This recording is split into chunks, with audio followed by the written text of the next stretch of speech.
This ghetto would have been quiet but for the noise from the buses and their indistinct utterances from the lorry station nearby. It's almost mid-morning, but for Abdulaziz Korte, a 25-year-old gambling and boxing aspirant in At Atukpai, the day has just begun. After cross-checking the stakes of last night's soccer bet, Aziz Korte, known by residents here as the Punisher, steps out and heads to one of his joints to engage his comrades in what seemed to be the daily ritual in the mornings. Gambling while playing cards, a traditional way of gambling popularly known as aso in Ghana. A small-sized table perfect enough to host the full glare of these gamblers is set. The daring and gut-filled ones set up psalms to kick-start. There are no rooms for cheat, but when such is noticed, a wrestling is likely to settle it. In the moment of ricochet, the swift bolt away in order not to lose more.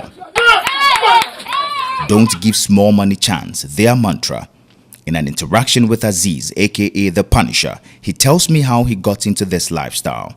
I saw if you to nyanyume, what I nyanyuma say, no, na ya na fear. If you to war, menebake ejene keshka, war menebake ejene keshka. Na yinibo is an oye ko, the book or baum, no abon so shum. Me back blame kebawu, betem. No ni chaki direction eketi soccer bet ke super bet. If you to agbene ina nuku. At Atukpai is a small community with a youthful population. It is majorly riddled with artisans and fisher folks. Truancy among school-going children is rife, and the issue of unemployment amongst the youth is a major challenge. Hence, gambling and soccer betting appear to be the ideal source of livelihood for most of the youth. The compulsive nature of sports betting and gambling in general, together with the lack of proper safeguards to thwart underage gamblers, has become pervasive in the country and Africa at large. Now, the adverse effect of this ancient phenomenon continues to get acute amongst the youth. The question here is it a matter of the unemployment situation in the country or the sheer penchant for gambling? GH1 News team tried to elicit some of the genuine concerns from some elders in the community, but it proved a bit difficult as the majority who declined to speak to us on record says they are tired of speaking to the authorities and the media for help, but we managed to get a few to share their concerns. I'm feeling I'm small. Go advice I'm against me. The two bunimu fukrama normally sometimes cry police vote me fa hanoja anajo e pampon ebinum hu ono mo adwane wo betu nipa nefu say obi a ade a wo ye enye ono so be kire wo say wanya ono so onidi akwala na wanyi Africa kra bia be 15 and 13 14 now we be say jan laugh amano. Aziz has had an earful of advice for over a decade to shun this life, but he tells me the series of advice from the elders never come with an alternative source of livelihood, and so they can only keep up with this choice of living, as it is the only means for survival. Quitting seems impossible, he added. Onukpa ni yo akutu emi kewo am advice o nu okpa. Sham advice o ni amenya ame onu tumo ku nu otu. Ni ame onu tumo nu ba atu ni efetumo ka won ta onu ku nu obi ame won amenya ame o. No ni afio tumo be ke won so aso na me ke wa ke wo papoe. Ama me be wale kuchon ye wono. Ake isanu wonyi wo pa aso. Aziz is the firstborn of his parents. He has two other siblings.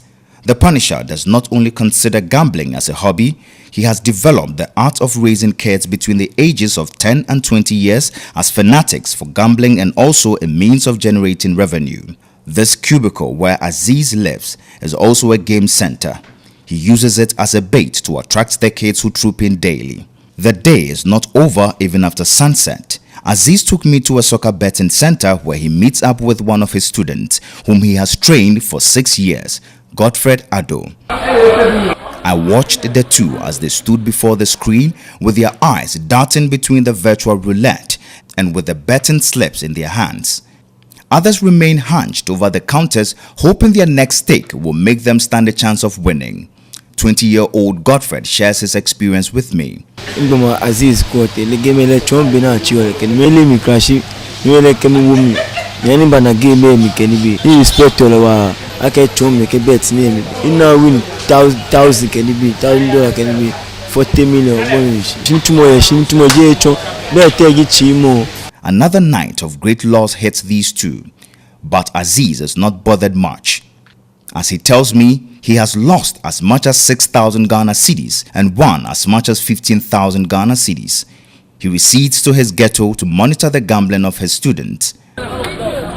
They are taught the attitude of vigilance and resilience, as well as the ability to intimidate other gamblers. Being aware of the possible happenings, these children keep some of the monies beyond possible reach. The children can be engrossed in the game so much that they oftentimes lose track of time and leave late for their various homes. Aziz tells me, teaching them how to gamble with smaller money before venturing into bigger games is strategic. Similar to African countries, Ghana's population is young. Of its 29.6 million citizens, about 75% are below the age of 30. This demographic imbalance has left many youth jobless, with about 22% aged 15 and 25 unemployed, and an increasing number turning to gambling. Gambling is legal in Ghana, both online and on land. The country permits the operation of brick-and-mortar casinos, lotteries, online gaming, and sports betting. But the rapid growth in gambling and lack of strict regulation is a source of concern for many. But for the Punisher, who hopes to be a boxing champion someday, he is optimistic that this lifestyle will soon be a thing of the past when his dream to be a world boxing champ materialize. And for these children, life will probably continue this way until a resolute action is taken to curb this generational trend. Joshua Nena Kwame Yura, GH1 News, Atukpai.